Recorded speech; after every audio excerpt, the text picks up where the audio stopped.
Hello, listeners, and welcome to episode 67 of Push2Plat. Look, it's a special episode tonight. Well, tonight for me, but I understand in the morning in the UK.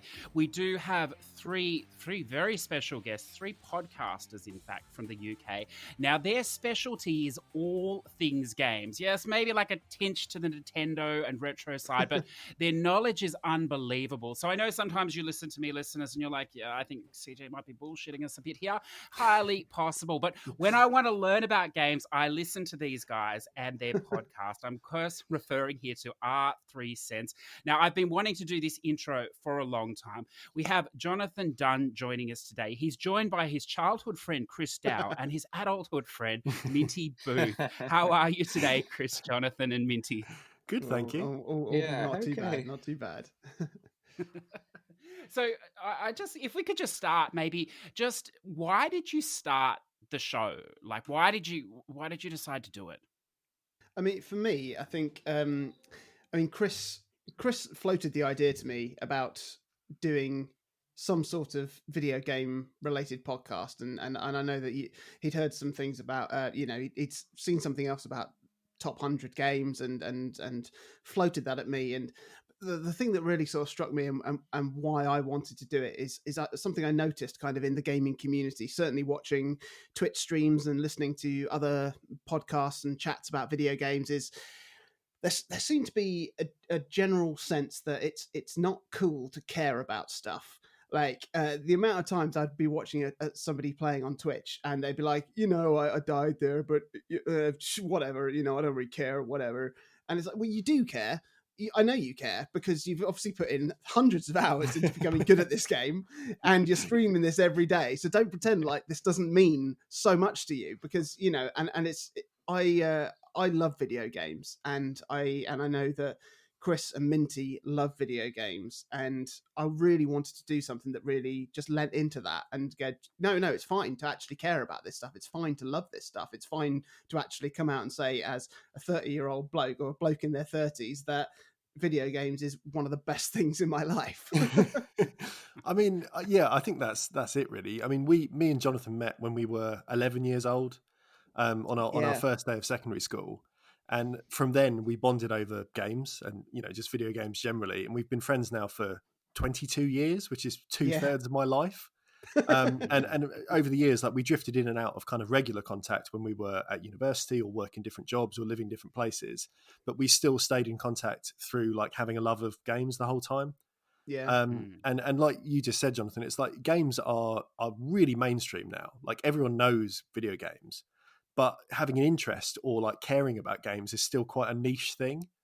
And I think a lot of people like tailed off in thinking like, well, I play a bit of Call of Duty and a bit of FIFA, and I like my games, and it's just like a little thing people do here and there.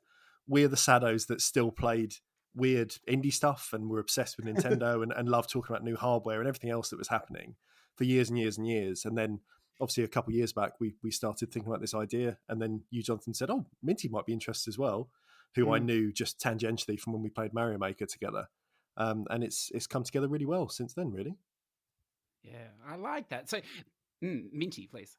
I joined because Jonathan asked me, and I wasn't that busy.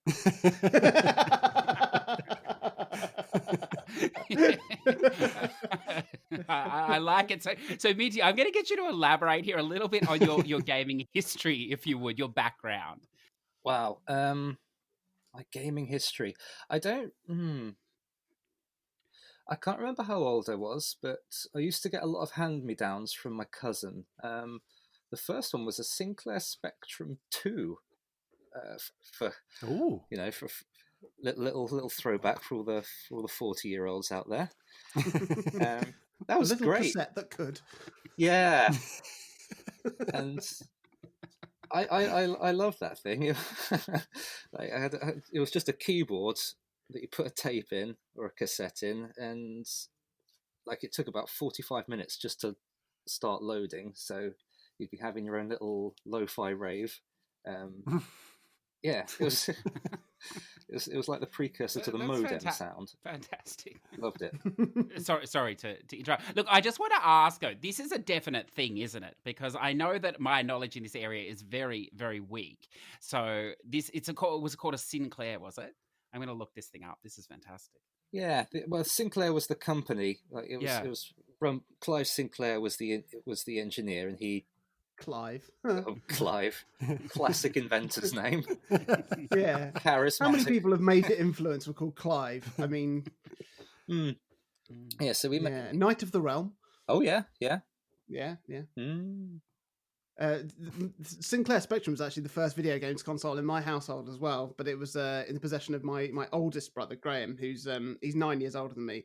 And I remember he had one, and I remember just hearing like names of games. I didn't play on it myself, but I remember him playing things like Trapdoor and Horace Goes Skiing and things like that. And he had a Batman game and a Postman Pat game. And I think and the Sinclair bit the dust when my other brother Alex, who's a couple of years older than me, he was playing, I think it was Batman, and he left it on pause whilst we went and had dinner, and it blew up and never worked again. You're not a real gamer unless you've had a console blow up. Exactly. Mine was the N64. Just blew up once while I was playing Paper Mario. Oh, wow! I had I think 3 Xbox 360s die on me. God, well they were notorious, weren't they? Yeah. So it almost doesn't count because they were just. It was that generation. Yeah. Aside from that, I had my Game Boy screen broken when my dad managed to kick a football at it when I was sat in a garden. Other than that, I've had pretty good luck. Yeah, my Sega Saturn still works, and that is built to last. Yeah, that's well over 20 years old. Yeah, I like that. Now, listening to you guys each week, one thing that I'm struck with is that how you're very knowledgeable across all systems, retro, and then across through to all modern systems across all companies. It sounds like you still play many of these systems as well today. So maybe we could start with you here, Chris. How do you divide your time between all these things? It is a bit of a challenge, and I get this fear. Well, it's not quite a fear of missing out, but it's like a fear that I'm not giving time to all the stuff I want to give time to. And like if I have, say, like a week off from school because I'm a teacher, if it's like a half term or whatever, I always have these big plans in my head that I'm going to play X, Y, and Z and get all this stuff done. And then sometimes I'm just like paralyzed by the fear of not doing any of it. So it can be really, really difficult. Like I probably play the Switch as my main console these days, because it's the most convenient thing to pick up and play for five minutes. It jumps up from sleep in seconds. It's ready to go. But then I still have, for instance, in my lounge or my living room here, I've still got my PS4 set up. I've got my Xbox 360 is still rigged up. In my side room, I've got some older retro consoles. So I try and kind of divide myself just into what I think might be interesting to play at the time. And obviously when we talk on the podcast, we often say like what we've been playing that week, and it can be quite varied sometimes because I do try and mix it up a bit, just to try and like fill gaps in my own knowledge, I guess sometimes. Yeah. And Jonathan, how do you, I mean, do you have a preferred console these days or? It's good. That's a good question. I mean, like Chris, the Switch seems to be the thing that I play most just because it's so convenient. And because, I mean, certainly during lockdown, me and my wife both spend, a lot of our time just in the lounge, and we both work from home anyway, and we're self-employed. So our work schedules kind of go up and down. So very often if, we're hanging out in the same space, and it's not terribly reasonable of me to whack on the PlayStation and play that on the TV when, I want to be hanging out and doing something with my wife. So it's very often we'll have something on the TV and I'll be playing my Switch, and I love that. I really, really love that. Like Chris said, I'm often quite overwhelmed by the amount of games I know I'll never play. And one of the problems with having things like Steam and having like indie games digitally released and sales and buy stuff for cheap is I've got hundreds of games to play.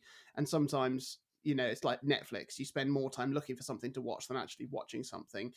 And, it's nice to kind of, so I usually only have one main game that I'm really focusing on at one time, which at the moment is The Last of Us on the PlayStation, and but then I've got some other bits on the go on the Switch, like for when we're sharing the TV, and Yeah, but then in terms of like older games, Chris has actually helped me sort of set up various sort of emulation things, like on a Nvidia Shield and on my PlayStation Vita.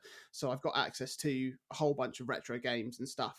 And I've spoken about on the podcast before how I sort of sat out the 16-bit generation. I didn't have an N64, so there's a lot of games that Chris will talk about and Minty will talk about on the podcast that I think, oh, actually, I'd like to give that a go. That sounds really, really good. And so it's nice to have those platforms available to me to do that. Minty, is it fair to say, I know Chris isn't, it sounds like Jonathan has gone down this path as well. Is it fair to call all three of you collectors? Is that how you see yourself, gaming collectors as well? Oh, certainly for Chris. Yeah, I'm the one with the actual sickness, but yeah, this is something that pops up in the group chat quite a lot. Just he can't get his head around the fact that Jonathan and I trade in stuff. Yeah. Yeah, I am absolutely not a collector at all. Like, as soon as I finish a game, if I don't see myself, reasonably playing it again, I will just trade it in because I ain't got that much money. No, so, look, I don't blame you at all. Yeah. So what I want to ask next then is you're into your second season now. I think you're up to number 33 now in your countdown as of today, or the current episode that's come out. Now you're always very polite and gentlemanlike, very UK-ish on your podcast. But does sometimes someone pick a game? Like, I'm assuming you're revealing the games to each other at the time on the show. Yeah, that's right. You haven't done it in advance. Do you ever like grind your teeth and go, you bastard, for picking that or putting it there? Because it never comes across on the show. But does that ever sort of happen off air? I mean, there have been a couple of instances of it where certainly, for me, I know that when I placed the Sonic games that I had in my list quite low, I got quite a bit of ire from Chris for that. Yeah. And likewise, Minty was quite shocked at how low down Star Wars Rogue Squadron 2 Rogue Leader was on my list. And so we do tend to react quite honestly about a link to the past as well. A link to the past, yeah, exactly. And Turok on your list, I know, which Chris you think should have been not on anyone's list. Cut that shit out right now. And I know I was a bit disgruntled at how low down Bioshock Infinite was on Minty's list, and yeah, I mean, so generally, what you hear on the podcast is our sort of genuine reactions to these things, but we will sort of wind each other up a little bit off the podcast by certainly throw a few comments here and there just to sort of tease each other about our particular persuasions. I like that. Now, of course, on the flip side, though, the wonderful thing about doing a podcast, and definitely for me, is learning about games. Now, while you three have a massive knowledge, have there been games that have come up so far in the countdown that you weren't familiar with, maybe intimately, or you hadn't played, that you've taken away and given a go now because of it and found some enjoyment from? There's quite a few that like Jonathan and Minty have brought up in such vivid detail that I want to find time to play, that I might have known of, but have never really given any real time to. Like the biggest one. Of time. Yeah, exactly. I mean, that was a really good example. That the Zelda series, I have quite limited time with ever. Like, I've only played a few Zelda games. And it was after, was it on Minty's list or yours, Jonathan, when Ocarina of Time first came up? Oh, I think it would have been mine, yeah. Yeah, because the way you described it, I was like, I know this is meant to be a good game, but this makes me actively want to go and play it. And I did. I picked it up on the 3DS and I got into it. I didn't finish it, but I played like a good 15 hours of it, which was the first time I'd ever really committed that much time to that entry. And that was really great because it suddenly had not just my own sort of feelings about it, but someone who talked about it with such vim and vigor that I wanted to experience that. I wanted to feel that same kind of excitement. So the list has definitely done that for certain games. And even if I haven't got round to them yet, there's other ones that you've both had that I think I'd love to actually find the time to play. Like Mario Sunshine is on that list. I'm still desperate for a remake because after hearing it being talked about, I was like, oh, I know how much I enjoy this. But yeah, it's finding time as well. Yeah. I mean, I've had a few games like this. I mean, particularly, Chris, you're always pulling out niche games that some I've never heard of at all, like Proteus. I'd never heard of, and then and then went away straight away. Well, I think I even bought it on Steam whilst you were talking about it, and then played it in the in between week and had a great time. And recently VVV. I played through, and from Minty's side, like talking about N64 games, I bought the Rare Replay collection and borrowed an Xbox off my next door neighbor, so I could give Banjo-Kazooie a proper go. I think the only game that springs to mind for me was Robotron 2084. Oh, it's so good. It's really good. Like, because you spoke about it, Chris, one week, and just by sheer coincidence, the pub I found myself in like that weekend, they just fitted in one of those sort of arcade cabinets that was running like 21,000 games on RetroArch. I was like, I wonder if that's on there. And of course, every game ever is on there. So yeah, I gave that a whirl, and rock hard, but really good fun. Yeah, it is good. Yeah. So good. I'm still waiting for the time when we go up to the arcade club in Bury and we can actually play like half of Chris's list together. I don't know how they will open safely. Like, obviously we're recording this still in the middle of this pandemic. They've said that they are opening their doors at the end of this month. And I don't know what sort of checks they'll have to put in place to make it kind of COVID secure. It would be a nightmare, really. Yeah, just misters next to every cabinet filled with isopropyl alcohol. Yeah, basically. Yeah. I mean, it's a bit of a nightmare for any sort of germaphobe anyway. An arcade in general is. Yeah. So God, no, I'll go wearing gloves. Yeah. And a hazmat suit. I can playing through a napkin. Oh my goodness. Okay, so now one of the things that I've heard Chris say on the podcast, and I'm pretty sure I've heard Jonathan say it as well, which I find highly amusing, is that they reference how they no longer have time in their life for these massive open world games, JRPGs in particular. Yet I believe for was it Christmas or sometime you sent each other games or you bought each other gifts, and I think Minty, you got a Tales of game if I remember, and I know you've played Dragon's Quest as well, so you're not adverse to the long JRPG at all, are you? Oh no, not at all. No, when it comes to that sort of game, I'm very particular with the way I play it. So the first playthrough is just to get to the end. So that's more of a casual playthrough. And then the second one, most of these games have like a new game plus option, or just a harder mode. So that's the second playthrough is when I try and 100% everything. And I just don't sleep that well, so I have plenty of time. The JRPG is good for that. I can assure you. So you opened the door there, so I have to ask the compulsory question, because I don't know whether Chris warned you or not, but ultimately this is a trophy haul podcast for Sony ponies. So I have to ask, it is wonderful to know that the three of you are not inflicted by the trophy curse that some of our listeners are, although I have seen Chris play Slide and things like this that he doesn't seem to talk about terrible games on your podcast. He just ignores Music Runner and Eraser and these other things. So what's your relationship, not necessarily with trophies, but with in-game sort of achievements? Maybe, do you have any relationship? Do they not affect you in any way? Maybe we'll start with you, Jonathan. Yeah, I mean, I have OCD, and that it affects me in many different areas of my life. And one of the ways of sort of dealing with it is to sort of know where my sort of danger zones are, and one of those things is freemium games, because I kind of then by its nature I kind of end up wanting to get everything in the game, and the only way of doing that is to pay, and then you spend lots of money. And I think there was one time when I spent like £80 on like some stupid flipping Asterix like village builder game on Facebook, and it's just like, what am I doing?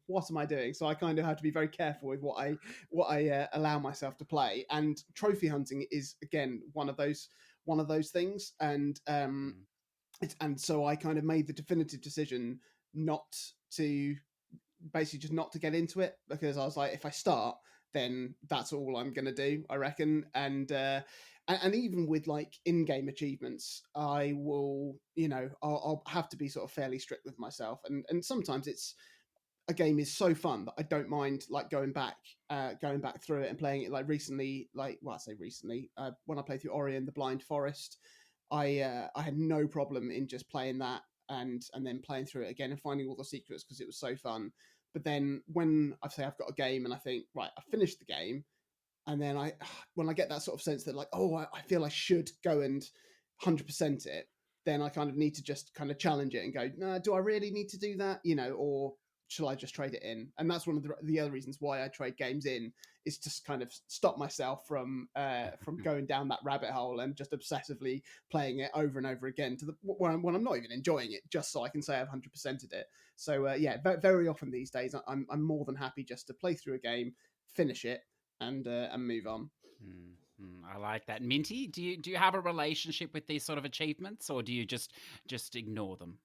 No, not at all. I think the kind of games that I play, most sort of achievements and trophies and that, they're kind of woven into the game via things like side quests. Like in one game, achievement might be you kill 10 of this enemy, but in a JRPG, for instance, you would get somebody saying, "Oh, my crops are being ravaged by wolves. If you kill 10 wolves, I'll reward you handsomely." And I think that when it comes to that sort of thing, that I'm okay with them being diegetic in that sense. But if it just pops up outside of the game in like a achievement unlocked, you did this, and then I'm just like, well, it seems a little bit tacked on, so I'm not gonna worry about that. But oh boy, if there's somebody in peril and you have, I like that. Now, Chris, you'll have to explain yourself, because when you were on before, I let it slide. But you also you do some, no pun intended, you do some dreadful things, sir. I mean, you skip Japanese VNs. You've done these things that probably you used a turbo controller or some form of one or something. What is going on with your relationship with achievements and trophies? Up until the point, like I had a PlayStation 2, and that was fine, and I just played games when I wanted to play games. And then when I got my Xbox 360, I was really bitten by like the achievement bug at that point, and I pretty much played that whole generation for like the 6-7 years I had an Xbox 360. That every time I put a game in, I was just playing for achievements, and I played just dross, just terrible games every single day, and it got to the point where it was just like work. Like I don't know if I was enjoying games anymore. And it wasn't really until the next generation that I went for a PS4 this time instead of an Xbox One, because I didn't like where they were going with kind of like game ownership and stuff like that. And when I got the PlayStation 4, I started in almost the same way, because obviously there was the trophy system. I had the Vita at the same time, so I was quite invested in collecting trophies. And it was probably about the time when the Switch came out that I finally felt like I broke out of this mold. That then I was putting games in and thinking like, well, if I don't enjoy it, I'll just stop playing it. And for the Switch not to have any sort of trophy or achievement system was really helpful to kind of refocus me on what I actually enjoyed in games. But as you say, because you stalk my PlayStation profile, there are times Chris, my friends list is full of quality gamers, and then I see this garbage. I'm shocked. It's not at home at all in my catalogue, I can tell you, obviously. Every once in a while, I still quite enjoy, like if I've got an afternoon free, I quite enjoy the feeling of getting through a game in its entirety like that. And generally that doesn't apply, like say, like Jonathan mentioned playing The Last of Us. I've been gradually getting through that game as well. It's the type of game I would never finish 100%. It would never, ever happen. Because I have to steel myself to get through that sort of game once, let alone 5 times on different difficulties. And just with games generally, if there's something that I see that's maybe like a couple pounds in a sale, and then I realized that, you could actually get through that game in a few hours if you sit down and kind of grind through it. I still get a certain level of satisfaction out of that. So it's kind of like it keeps the wolf from the door. Every once in a while, like if I play something that I know is beatable and it's out of the way, and I can see the little platinum trophy pop up, and I go, "Oh, that was nice," and then I can get back to playing something like Animal Crossing that is just endless and will keep me entertained for years without that kind of drive. So yeah, I'm the odd one out, I think, on this front. That's a thank you for answering that, because I know a lot of our listeners are whether they admit it or not, they enjoy a good trophy, or platinum or 10 or 1,000. So they'll appreciate that. Now you've opened the door, so I must ask here, Minty, do you actually like Animal Crossing, or are you just playing it because of the pressure they keep putting on you? Full disclosure, I'm not actually playing it at all anymore. I kind of finished with that one. I mean, I'm playing it vicariously through my wife. Interested in seeing all the animals and stuff. I mean, we got look. I feel the same way. Yeah, we got a new villager. What was the name of the new villager? Max, who is a pleasantly grumpy-looking dog. Yeah, good. So it's nice just to. It's not 5 stars now. Oh yes, we're on. Are we on 5 stars? Yeah. Great. that absolutely sums up Mr. and Mrs. Minty's relationship with Animal Crossing. Yeah. So I mean, this is the point where I would trade it in, but yeah. I can totally understand that. Now, my problem, and I'm going to ask you this, Jonathan, Chris, because you're both big fans of the game. You've put in probably thousands. Yeah. You don't have time for a big game, but you put in thousands of hours into this, which is wonderful. Bite-sized chunks.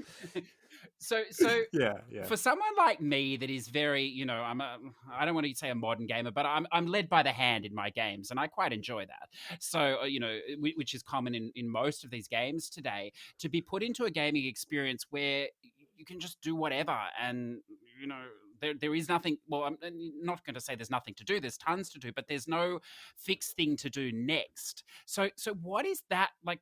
Obviously, that attracts you, I suppose, to the game. Is that what it is that draws you in, or what do you love about it? Who would like to attack first?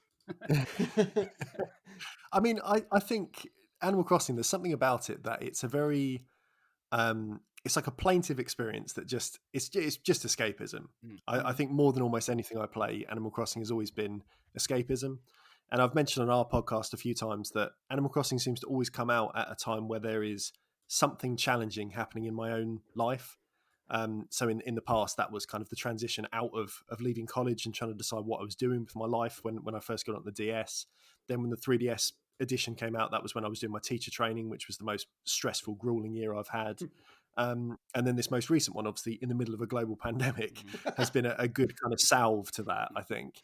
And I think the idea of not having any like real direction, as you say, like there's no exact goal to say you must do this next. It just means that it's something that I can easily spend an hour with and not feel I've wasted my time. I've just had that time. It just seems to pass along with me. And especially at the moment when obviously the world is pretty challenging. That's been really nice to have something that's just, I can switch off completely and just kind of be in a place that's by design just meant to be a nice place to be. So whether or not I'm kind of actually achieving anything, I just kind of appreciate just having somewhere to let the time tick up as I go. Yeah, I can certainly relate to that. I mean, you said there's, I mean, you can certainly look at Animal Crossing and say, there isn't really much to do. But what there is to do are just lovely, easy little things. And it means that if you've got an hour to spare, or if you want to pass a bit of time, like Chris said, you can just jump in and there'll be something to do, even if it's just going and having a look for some bugs for a little bit, or going fishing, or going swimming, or, popping over to another island and chopping down some trees.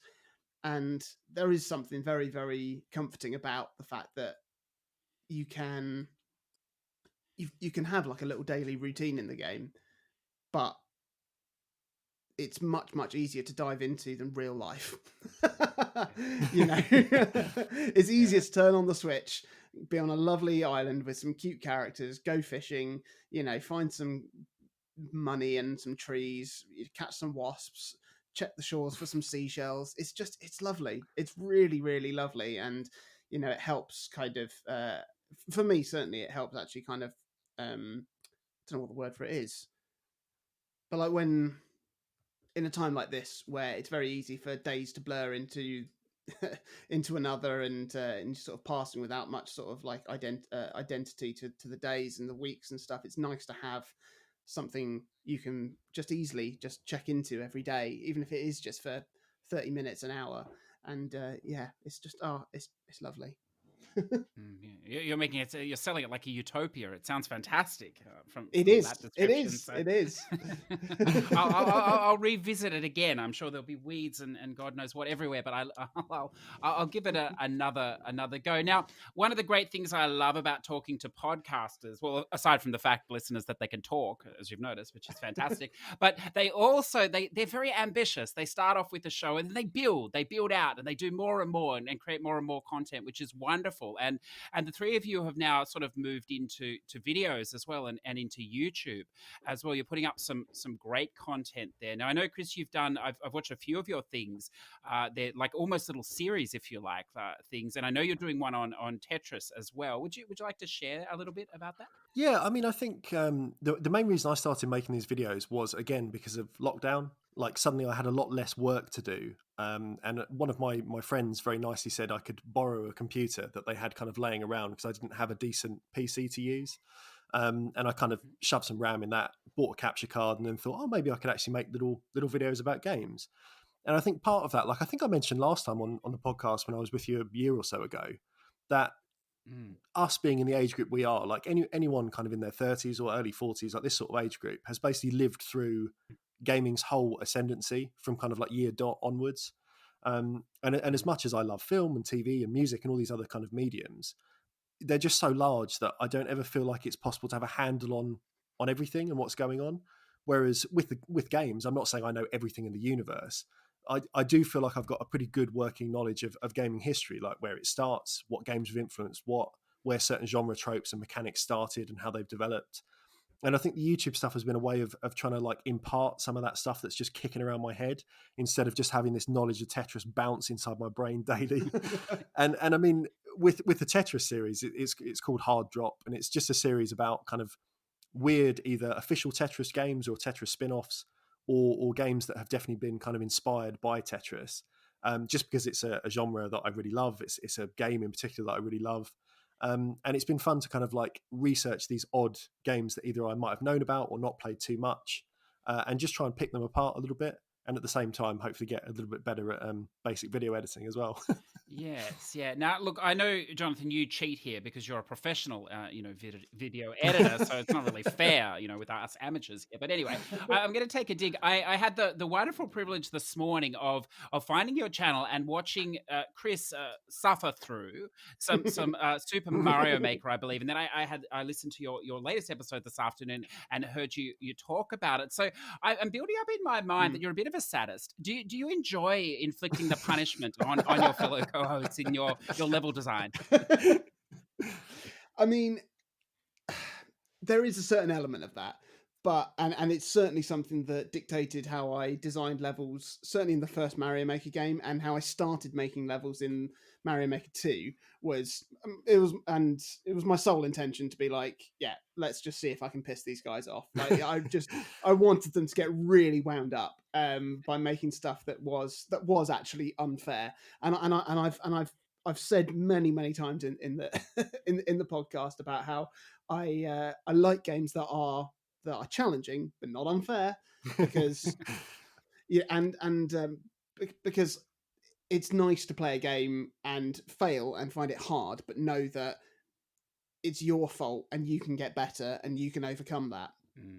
And that is what dictated my creative process in making this full Super Mario Maker super world, to make 30 levels that were that were fun and that were challenging, and certainly some levels that were more challenging than others. Yes, indeed. but always hopefully that they're not unfair. They're not, I wanted to see Chris fail, and I wanted to see Chris have some of those ridiculous reactions that he's had in the video, which are just endlessly entertaining, and why it was an absolute joy to cut the video together.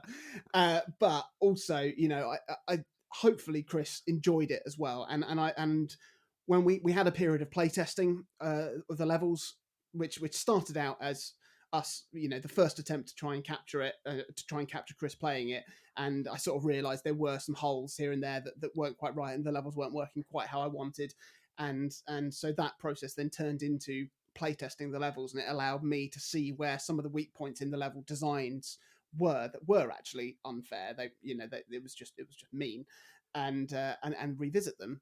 So so hopefully when Chris played through this game, the Super World, fully, and hopefully for anybody else who plays through it, they'll notice that there are things in there to kind of soften the blow. Like, I know that if there's like a really, really hard bit, I'll put a 1 up there so that you will have to try it a few times, but there's never then that risk of you running out of lives and things like that. And yeah, but let's be real about it. It's hilarious to watch Chris fail over and over again and slowly lose the will to live. It's what makes the video so entertaining.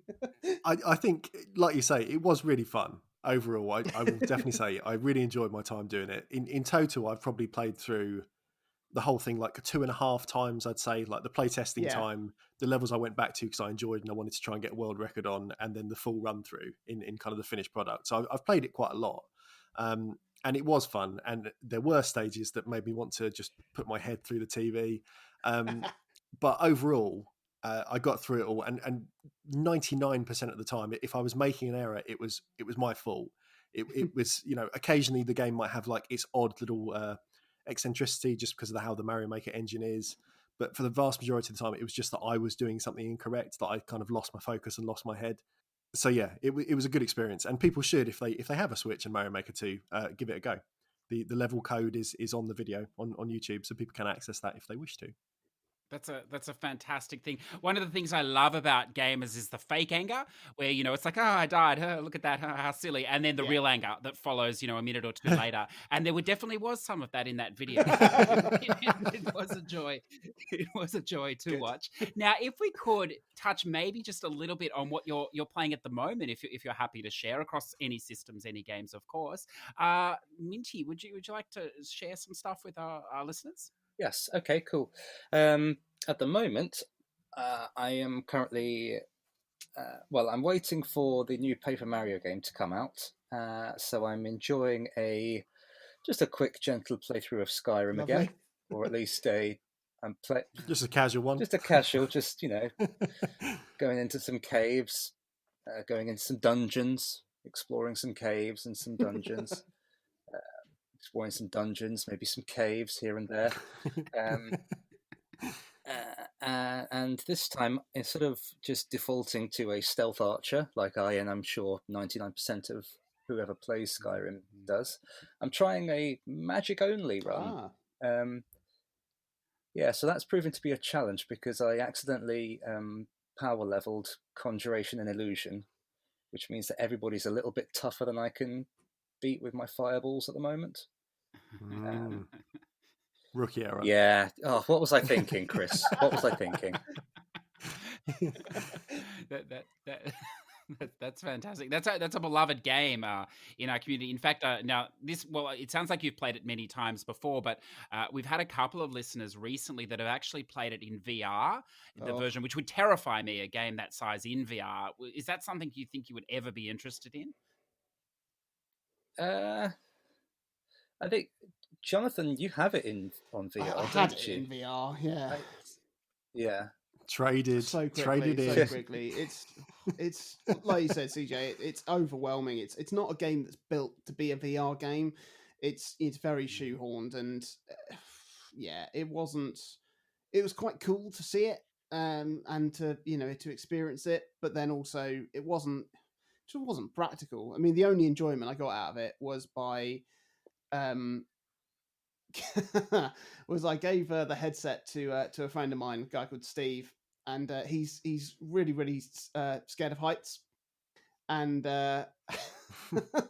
and he was up the top of a mountain, and I said, "Oh, have a look," and he was like, "Oh my god, this is really." He was really blown away by how how scared he felt by it. And then I had the controller in my hand because he was controlling it with the Move ones, and the DualShock overrode the move controller, so I just nudged him off the edge of the cliff, and he was upset about it for quite some time. I like that. Now, you've both mentioned The Last of Us, so maybe we'll start with you, Chris. What are you playing? I mean, are you playing only The Last of Us at the moment, or what's going on your system? I'm getting through that slowly on the PS4, and it's mainly because I've owned a copy of The Last of Us Remastered for quite a while. I bought it when it was cheap. It's sat on the shelf for a long time now, and because of like the zeitgeist around the second game coming out, I thought maybe I'll give it a go. I'll see if I can make any sort of headway and progress. And I'm not a person for scary games generally. I really, really struggle.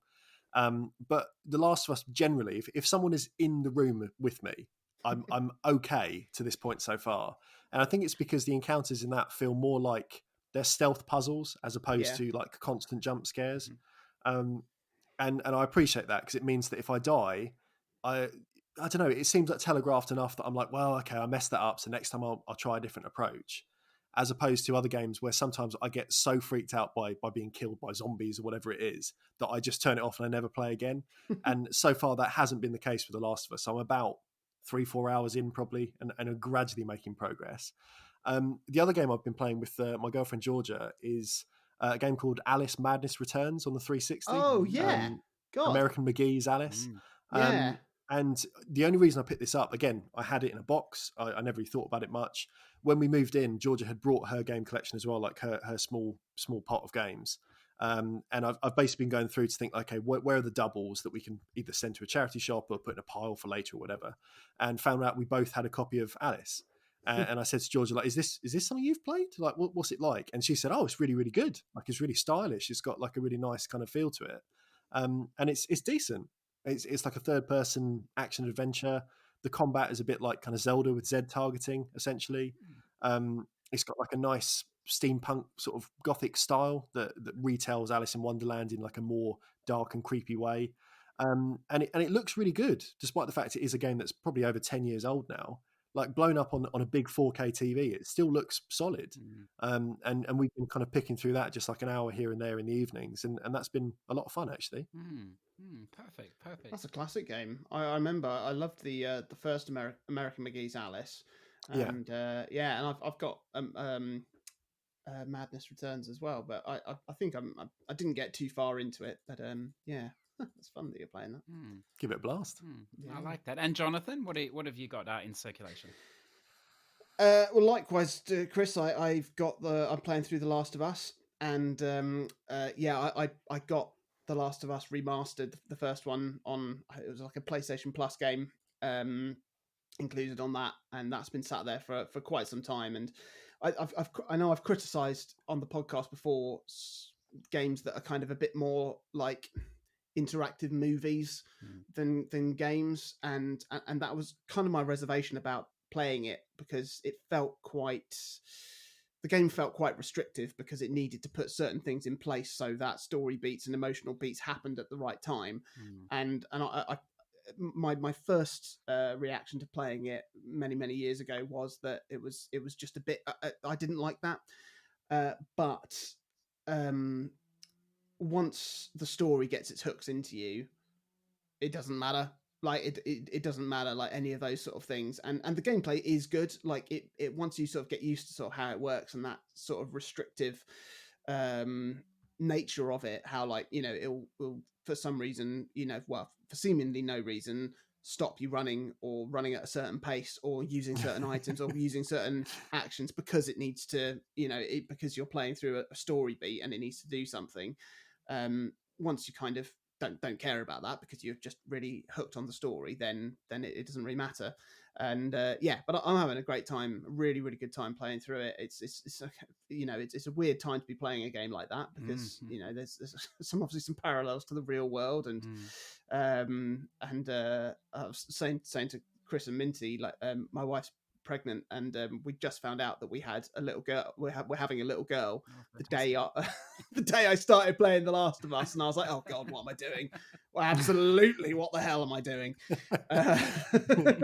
But it is fantastic, and but yeah, when I'm not playing that, I've got obviously I've got Animal Crossing on the go on my Switch, and I'm also playing through Super Mario Maker on the 3DS, and it's actually a very different. It's actually a very different game in terms of what I'm enjoying in it than other Super Mario Maker games, because yeah, you can make your own levels, but it's quite sort of scaled down from the first Super Mario Maker game. But you can't even like upload levels or download levels from other people. So it kind of like it totally, for me, that defeats the entire point of Super Mario Maker. But the good thing is they've sort of compensated for that by putting in a mode called 100 Mario Challenge or sort of something like that. And it's basically 100 curated Mario levels that have been made in Super Mario Maker that spread across the different themes, like the original Super Mario Brothers, Mario Brothers 3, Super Mario World, and New Super Mario Brothers, and it's great. They're really, really inventive, really creative, and every level, like, so you have to complete every level, but then they also have 2 objectives that are hidden to get a medal on the level, like, oh, you have to complete the level as Fire Mario, or you have to complete the level only killing piranha plants, or you have to complete a level without pressing left, which is one I'm really struggling on at the moment. And it's impossible. It's so hard. It's so hard. I never realized how much I pressed left. I was thinking, oh, it's fine. The game scrolls to the right. That's all I need to press. No, it's really, really hard. Yeah. But it's really good fun. And you know, I've always kind of got some ideas for Mario Maker levels ticking away in my head. And certainly when I was struggling for ideas with when making my Super World, I would often dive into the community content and try and get some ideas of what to do next. And that's one thing that this is really, really good for, is giving me some fresh ideas. So yeah, so there may well be a second Super World coming at some point. Bring it on. It might be the friendship test of the second time around. Yeah, let's do it. We'll see. It's wonderful to hear. I'll have to get Minty a copy of Super Mario Maker 2 so he can do the next one. Yeah, I'd like to do that a lot. He's better than me at Mario, so yeah, that means I'll have to make it harder. Catherine's been watching your playthrough, Chris, and she feels a lot better about her abilities.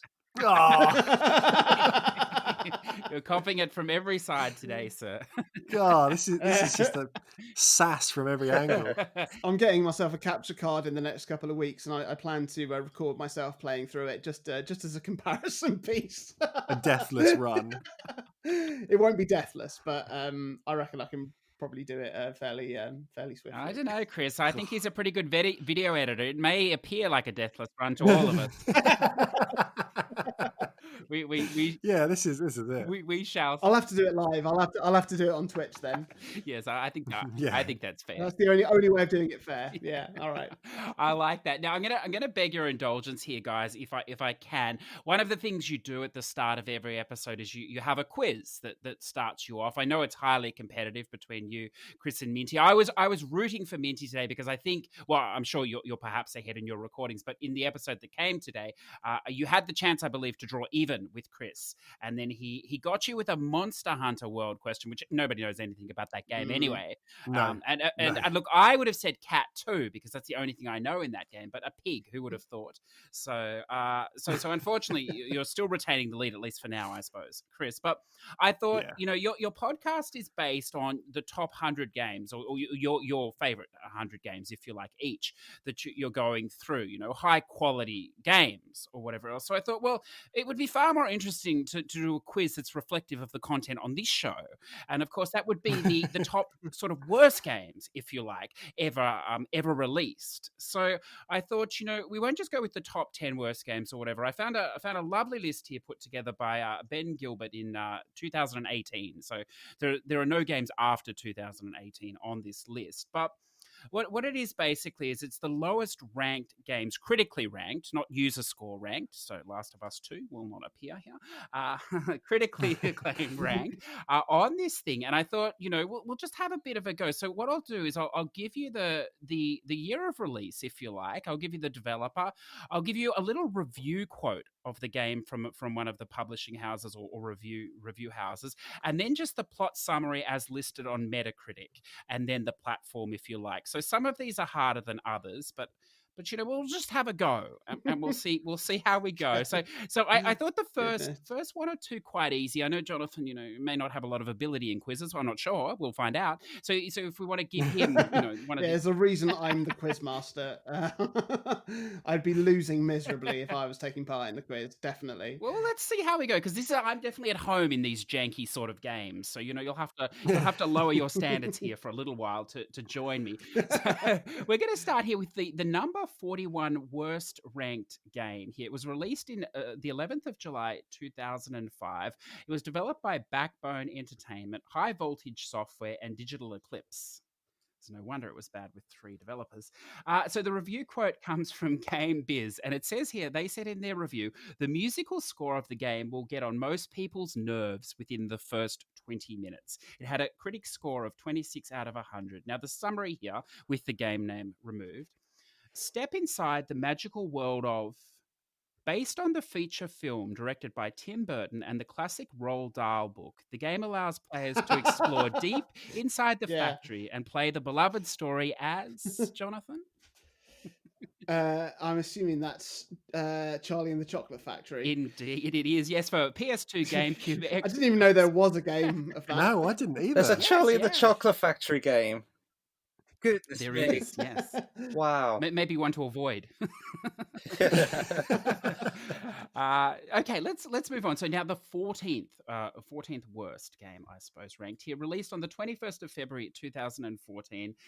The developer Taeon here. Now the review quote comes from PlayStation Official Magazine Australia, which is a bit of a joke because I'm sure that doesn't exist anymore.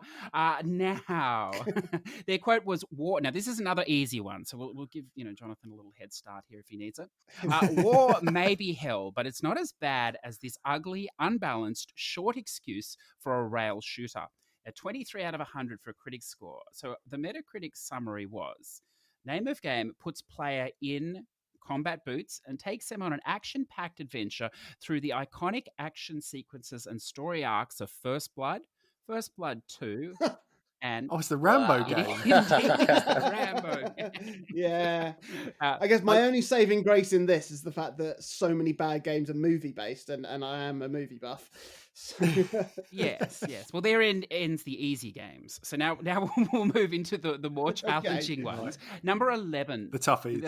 So the tougher ones. Number 11 worst ranked game, released here 22nd of September 2015, developed by Redacted Studios. The review quote comes from Destructoid.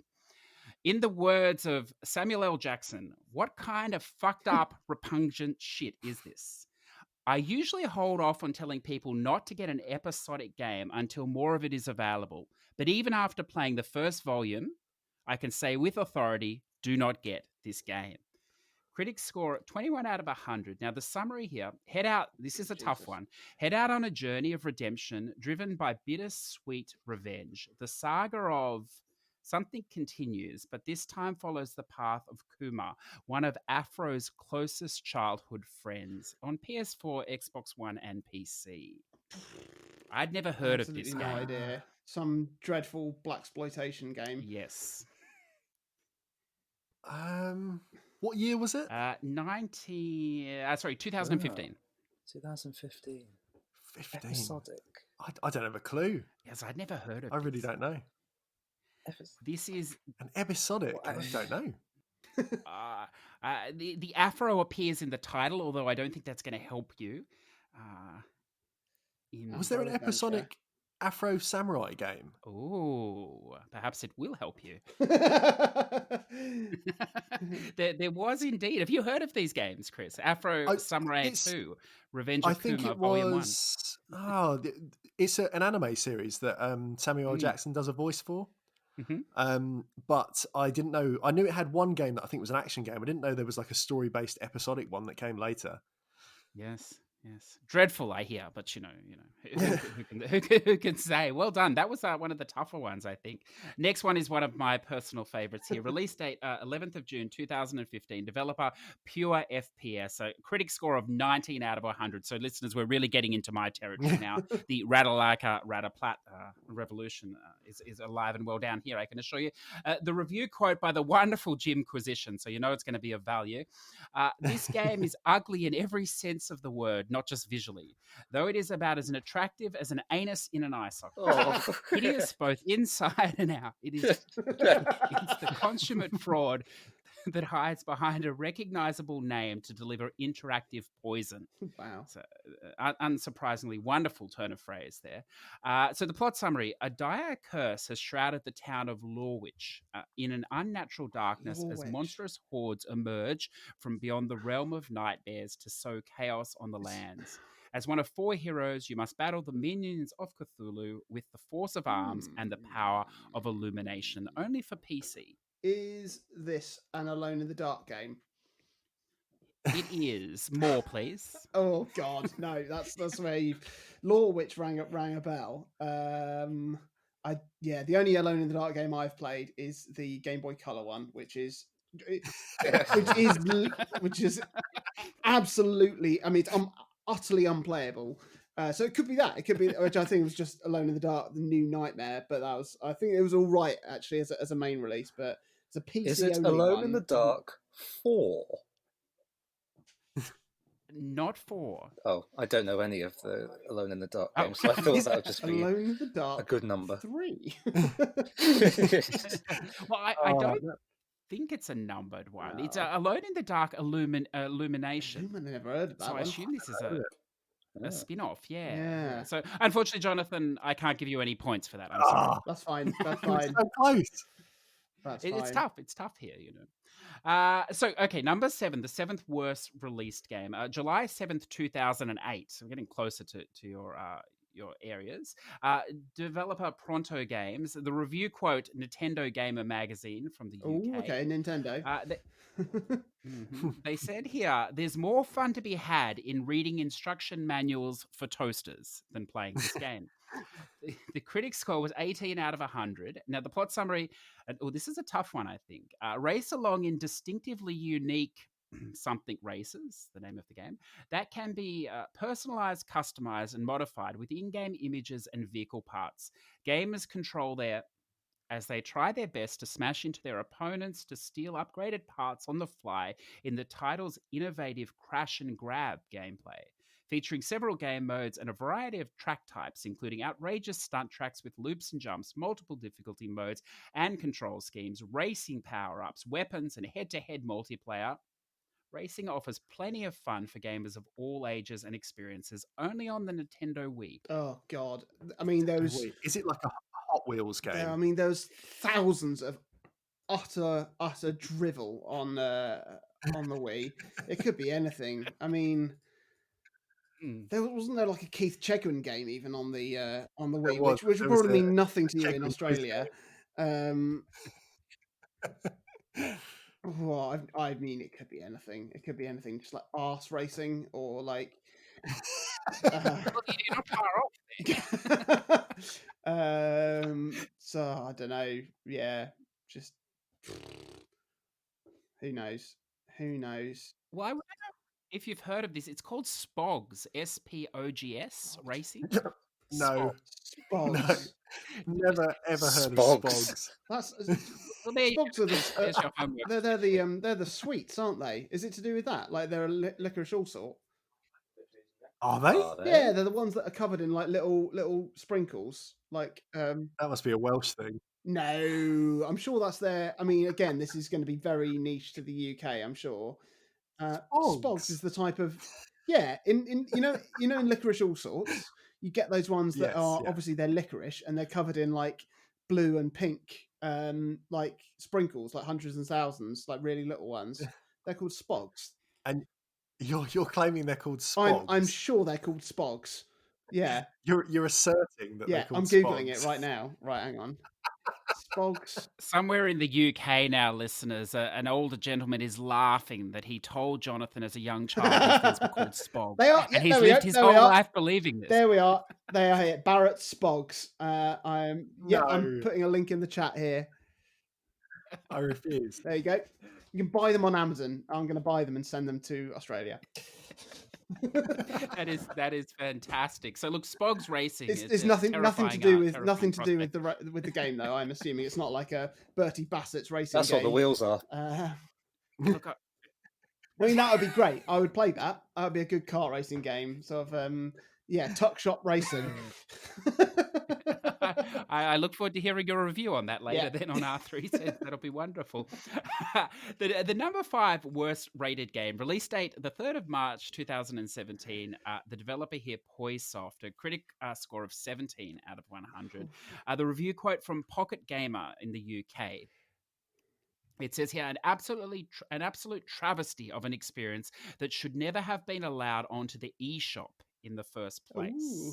So available for Nintendo Switch, this game. The summary. The name of the game is a magical bike action game. There are various night skies in this world. I know, it's Vroom in the Night Sky. Oh! Yeah, Vroom in the Night Sky. This is just enough trash for you, isn't it? I thought it might be. I've never heard of this. It's meant to be the worst game on the eShop. Okay. So I've seen it in the list because of that. Oh, wow, okay. And there's a lot of dross in the eShop. I will give you a point. There is. Yes. Yes, I was thinking that. Okay. Okay, number 4. The release date here, the 27th of March 2009, developed by Team 17. Another 17 out of 100 critics score. The review quote this time comes from GameStop.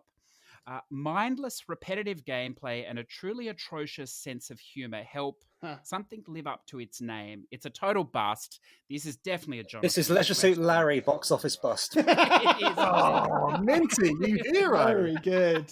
Very good. Very good. God, bullets have left guns slower. Never stand between a like Minty lightning and out of a gun. I just had a feeling, a deja vu sense that I was on R3 Cents, because usually you answer before the question's finished. So that's fantastic. Well done. I think that's worth a bonus point in the R3 Cents quiz. If I could smell a point, it's like a drop of blood in the sea. 10. Why not? Yeah. Drop of bones. I like it. Okay, now these next ones. This one is a tough one, I think. Although this may be up Chris's alley, it is definitely janky enough. Number 3, the release date, 10th of October 2007, developed by Backbone Entertainment and Castaway Entertainment.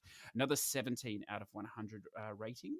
The review quote here from Video Game Talk. As this title is completely free, you should ask yourself different questions related to value. For instance, is the title worth the 17.5 seconds it will take to download it? That's a tough one. You could take out the trash in that amount of time, a much more rewarding task than playing this game. So the Metacritic summary here. Hop into a name of game and drive it on crazy tracks loaded with stubborn obstacles, cool power-ups, and intense enemy action. The relentless twisted courses in name of game might have loops or even be tube-shaped, but the never has to worry about sliding off track as it defies gravity by scaling side walls and going all topsy-turvy. Available on the Xbox 360. Oh, goodness. I really don't know. Some dreadful... A free-to-play racing game on a 360. Is it like a... Oh, no, I know it. It's Yaris. Oh, okay. It's the licensed Yaris game. I was going to say, is it a tie-in game to some car release or something like that? That sounded like... Yeah, there we go. Yeah, it's dreadful. I got all the achievements on it. Oh, my. We've come full circle. Oh, See, they may pretend to be cultured listeners, but they're like us. They are one of us. God. Number 2 here, the second worst release game ever as of 2018 by ratings. Release date on the 24th of June 2013. Developed by U Technics and published by Deep Silver. A critic score now of 16. The review quote here from Eurogamer. The most imaginative thing that happened to me in my time playing this game is that a noiseless combine harvester came towards me and I had to run away from it. Euro truck. The summary. the summary here is not this name of this game is not for the faint-hearted. It is aimed heavily at the player who wants to become fully involved in the original West Coast biker culture with its hard drinking. Oh, this is Ride to Hell Retribution. Oh, I was going to say it. Well, I haven't got the achievements in this, Wow. but it's dreadful. I have played How it. do you know that, Minty?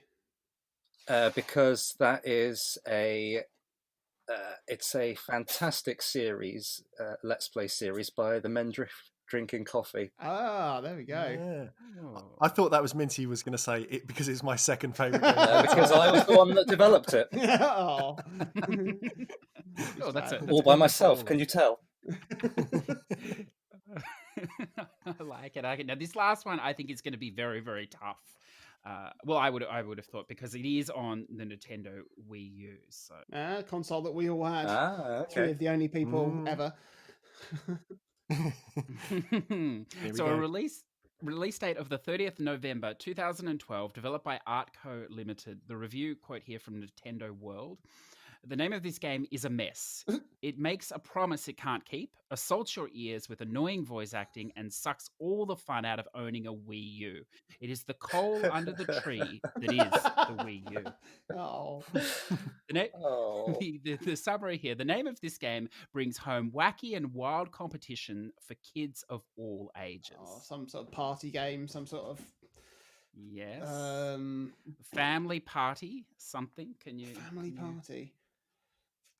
Family party. 50 fun games or something. Yeah. Try not to punch your uncle. Is that it? Or... It has that feeling to it, doesn't it? Family party, 30 great games, obstacle. Oh, Minty was pretty close. Yeah, I'd give Minty the point for that. Very close. Yes, yeah. So thank you for indulging me on that. I know that's not your area of expertise like myself, but I think it's good to expand your gaming horizons as the listeners know. So look, as we start to wrap up, I do have one more question I'd like to ask you. You're down to number 33. You're on a forward march to number 1. What happens after number 1 is revealed? Ooh. Count up again. Yeah. Yeah. No, we've talked about different ways of extending the project. So it might not be the same sort of list format, but I think we've talked about enough ideas and kind of discussed other ways we can maybe look into things that might have changed in the time since we've been doing the list. Games we think are noteworthy that obviously weren't eligible because of when we kind of finalised our top hundreds. So I think we will certainly continue into the future in some capacity. I would be sad if we couldn't. Yeah. So I would like to. We'll absolutely find a way of doing it, and certainly one of the nice things about having the YouTube channel is the fact that we can, start to sort of do some more streaming content, do some live stuff, and that'll be a way of keeping it going. Hang on, I've got a really bad cramp in my leg. Oh no! oh God! Hang on. Oh, there we go. Sorry. You can get, oh no! Oh God! Oh, I need some potassium. Get me a banana. I would love to. On a personal note, I will find a way of continuing doing a podcast with Chris and Minty. Like, it's too good not to. It is genuinely highlight of my week and one of the best things in my life that I'm doing. And but yeah, I would love to. I love the concept of doing top 100s. I love lists. I'd love to maybe do a spin-off looking at movies. And an idea I had the other day actually for another video game themed podcast is to do so there's one of my favorite podcasts I listen to is Films to Be Buried with Brett Goldstein, who's a British comedian, and he basically has a guest on and talks through their life in films, and it's not too dissimilar to a radio program like Desert Island Discs, where you talk about songs that you take to a desert island. And I think there's a good video game version of that where I can talk to people and reflect on their life through the games that mean the most to them. And maybe that's something that the three of us can do together, we'll see. But like I said, I'll 100% find a way of continuing doing something with our 3 cents after when the list has reached its height. Yeah, perfect. Well, I look forward to seeing what you three guys do going forward. And look, if it happens to be a top 100 of the worst games of all time list, I will still follow you. By all means. But jokes aside, I do really appreciate the work that you're putting in and you're doing, because it is really an education for me, not having experienced a lot of these earlier games. So every week I get to learn along with you. So it is a fantastic experience for me as well. So look, I obviously, spooked your show before, but could you, if our listeners are trying to find you, where's the best way to find you or contact you if you're so happy? Well, you can find us on Facebook if you search for Our 3 Cents, or I think it is just facebook.com/Our 3 Cents. We've got our website, www.our3cents.co.uk, and there's links to the podcast on all the different platforms, and there's links to our YouTube channel on there, and links to all the episodes. Or you can find us individually. We're on Twitter. I am at Jonathan Dunn. I'm at Chaz_Hodges. I'm Clement_Boo. And please do join. Oh no, sorry, that's how I end the episode. It feels like I'm on the show. I tell you what, it's weird for me not to be leading the discussion. It's liberating, but also strange. Yes, yeah. Look, don't panic. A few of the guests have said it's like a terrifying experience. I never know what CJ is going to say next, and to that I say, either do I. So it's been a wonderful experience. I do want to thank you for giving up your time this morning in the UK. I hope you all have a wonderful day, as I said, and thank you again, Jonathan, Chris, and Minty, so much. You're very welcome. Thank you. Thanks for having us. Yeah. Thank you.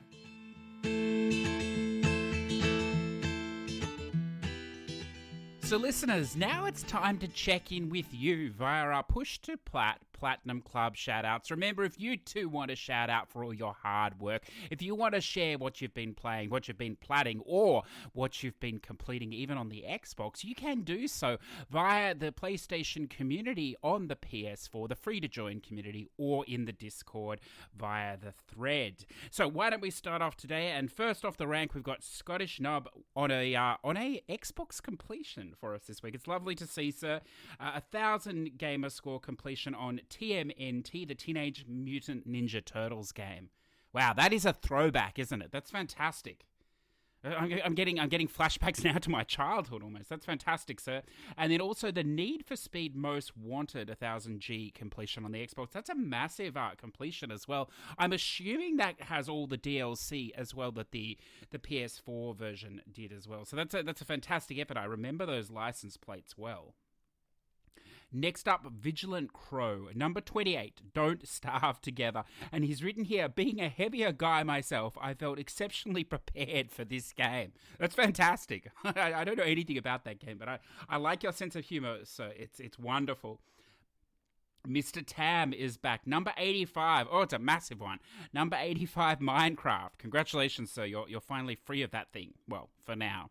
He says, I joined someone and got carried through a bunch of them and cleaned up half a dozen that were left over today. 76 of 127 trophies. The number of DLC is ridiculous. I love games like this. It's like Drive Club. There's a few others where you get the plat and like you're less than 50%. It's wonderful, isn't it? But you're clearly over 50%, I'm sure. And the wonderful thing about that game is if you're not, you can just be carried in a few hours to get them all. So good luck with that carry, sir. Dino Raw is back. Look, it's another milestone, a big milestone, 1,150 grid. So I must tip my digital racing hat to you, sir. That has one of the most ridiculous AFK grinds. I read your guide there, like 200 hours or something. So it's wonderful to see you did that. But I understand the base game itself is quite good. And he's actually written here, one of the biggest AFK grinds I've ever experienced in gaming.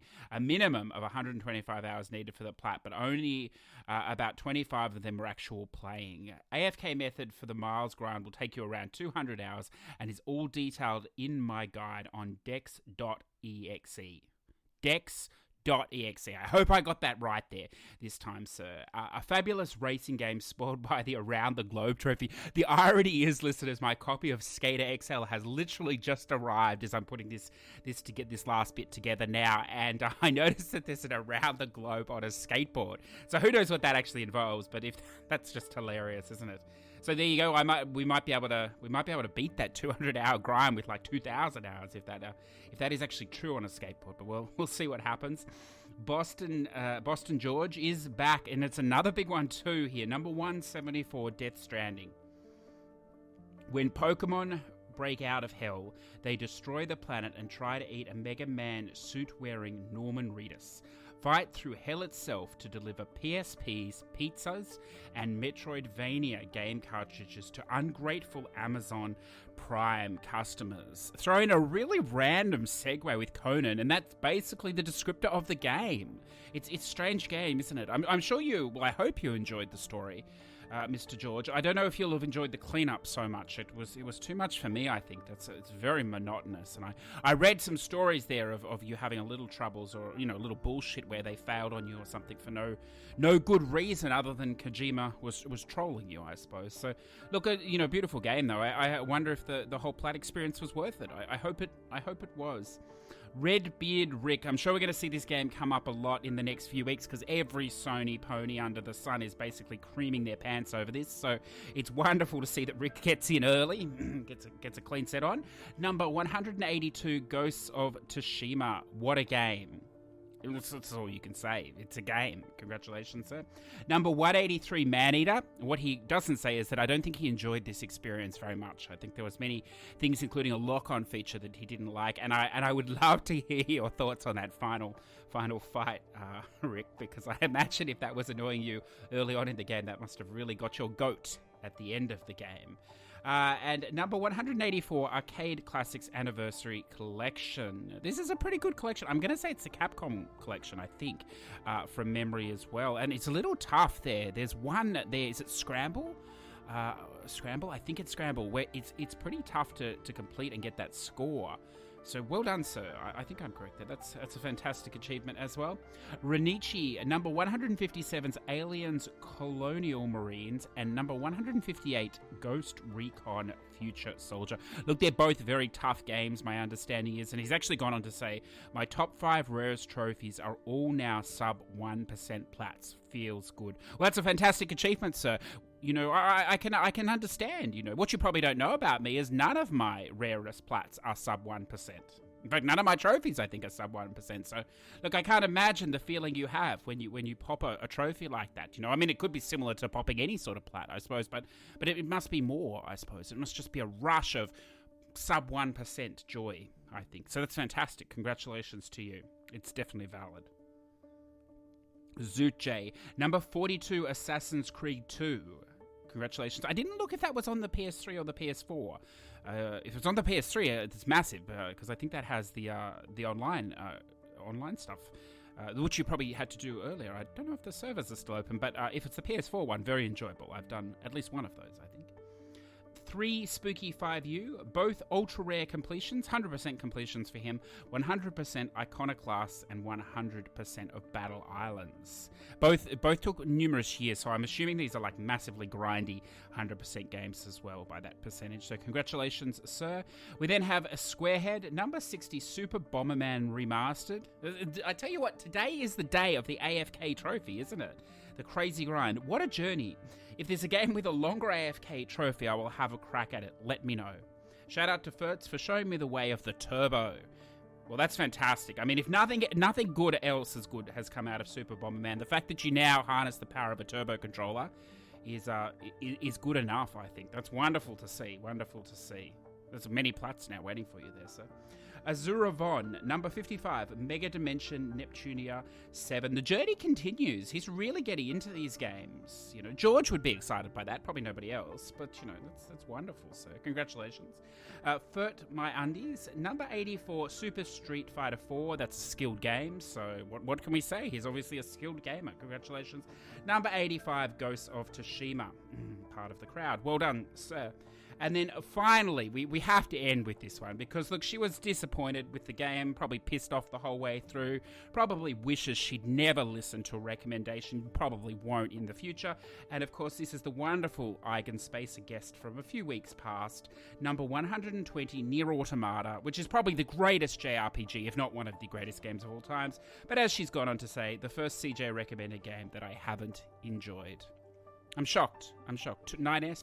Well, I don't know what's going on there. That game literally has everything. 9S, 2B, what? What more could you want? There's everything in that game. But look, obviously not for you. And as I said, I can't wait to hear what you think of Persona 5 Royale, because I have a feeling you're not going to be a fan of that game either. So look, if I can go 2 for 2 this year on bad picks, I'll take that. That's a good result for me, and an unfortunate result, I suppose, for you. But we'll see. So look, what we'll do next week, listeners, too, is we'll just drop in a little bit about the current event we've got running. I know there's been a few completions. A few people have already knocked out their first games and are on to their second game of 5 there. So we'll touch base on that and see what's happening next week. So as always, have a wonderful, wonderful week. Whether you're playing Ghost of Tsushima, whether you're on this massive grind with Skater XL, or still on the grind with Grid, whatever you be playing, have a wonderful time. Be well, be safe, and smile. Catch you soon. Push2Plat podcasts are conceived, written, and edited by CJ Anderson in Adobe Audition. YouTube upload handled by repurpose.io. Music licensing by artist.io.